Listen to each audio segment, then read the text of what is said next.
So yun, what's up mga ka-idol? This is Anivert TV. So sa episode natin mga ka-idol ay kung hindi rin nyo pa kilala si Lofton, ito yung nagtitrending noon sa G-League mga ka-idol na nagdodomina sa G-League mga ka-idol. So ngayon, di siya na-drop mga ka-idol sa NBA noong 2020 to 2023 kung di ako nagkakamali mga ka-idol.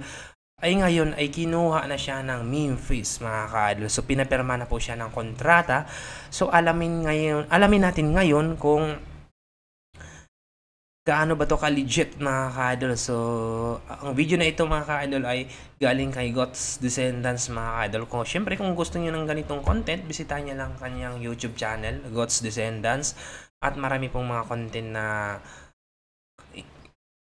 kagaya nito. So bisitahin nyo lang mga ka-idol. Siyempre naman, kung bago pa kayo dito sa aking YouTube channel, huwag nyo naman kalimutan paki-subscribe na lang at paki-click yung notification bell button, mag-click all para ma-update pa kayo sa mga bago pa nating i-upload dito. At siyempre naman, nag-upload na rin ako sa Facebook.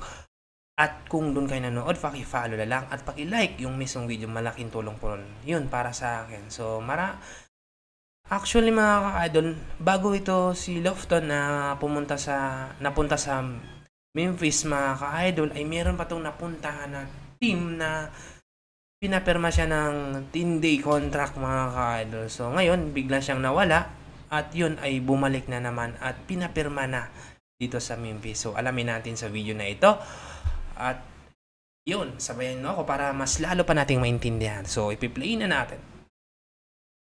Meron na uling NBA team ang kumuha sa viral basketball player na si Kenneth Lofton Jr. Design first play, you come out, you execute it well. There's that bully ball. Lofton has the see it all locked up, but that was something that they had to earn over the course of the season.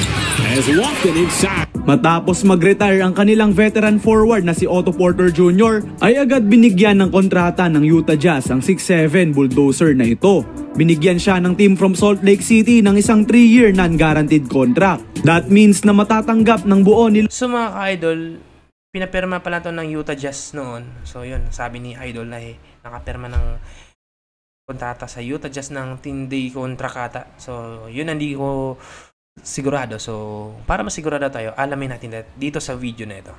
Lofton ang kanyang salary kung hindi siya mawe-waive ng team sa loob ng 3 taon. Nauna nang naglaro itong si Lofton sa Memphis Grizzlies kung saan nagkaroon siya ng isang historic starting debut after his 42 points and 14 rebound performance kontra OKC Thunder. Napunta siya sa Philadelphia 76ers after his Memphis stints kung saan nagtagal lamang siya ng 2 laro bago mamalagi sa NBA G League. Dito nga ay dinumina ng 275-pound big man ang kompetisyon. Pinakitaan ni Lofton na kaya niyang kainin sa loob ng court ang mga players sa G League after averaging 26.4 points, 9 rebounds and 4 assists per game. His string of quality games sa G ay ang naging dahilan para mapansin siya ng Utah Jazz. Maganda itong bagong simula para sa 21-year-old center na unang sumikat para sa Team USA, helping his country na manalo ng gintong medalya sa FIBA Under-19 World Cup kalaban ng alien himself, Victor Wembanyama. Ito na nga kaya ang team na magpapalabas ng totoong laro ng isang Kenneth Lofton Jr.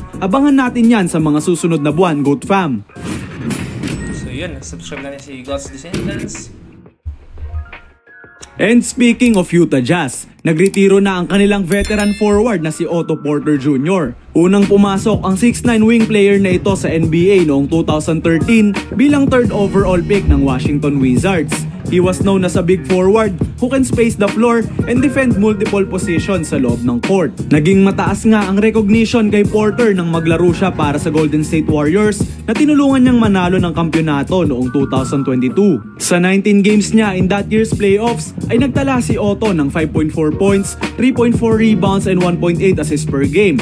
Nagsilbi siyang katuwang ni Andrew Wiggins at Draymond Green sa power forward at occasional center role kapag nagpapahinga ang mga ito. With his 40.4% 3-point shooting sa playoffs ay nag-offer din siya ng versatility para sa Dubs in that championship run. Hindi man naging superstar si Porter, kagaya ng unang in-expect sa kanya ay nagkaroon naman siya ng fruitful 10-year NBA career, capping it off ng isang ring noong 2022.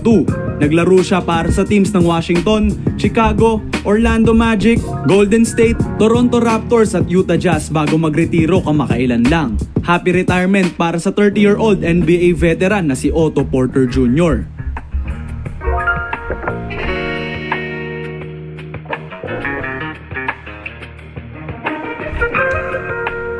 So yun mga ka-idol, so ito po yung si Kenneth Lofton Jr. mga ka-idol. So talagang marami na pong napuntahan ito ng koponan sa NBA mga ka-idol at pabalik-balik sa G League mga ka-idol. So ngayon sana maipakita ng kanyang karera, tunay na laro sa Memphis mga ka-idol. So yun, sana nagustuhan yung video natin ngayon. So hanggang dito na lang po. Maraming salamat sa inyong pagpanood. Paki-like po yung mismo video.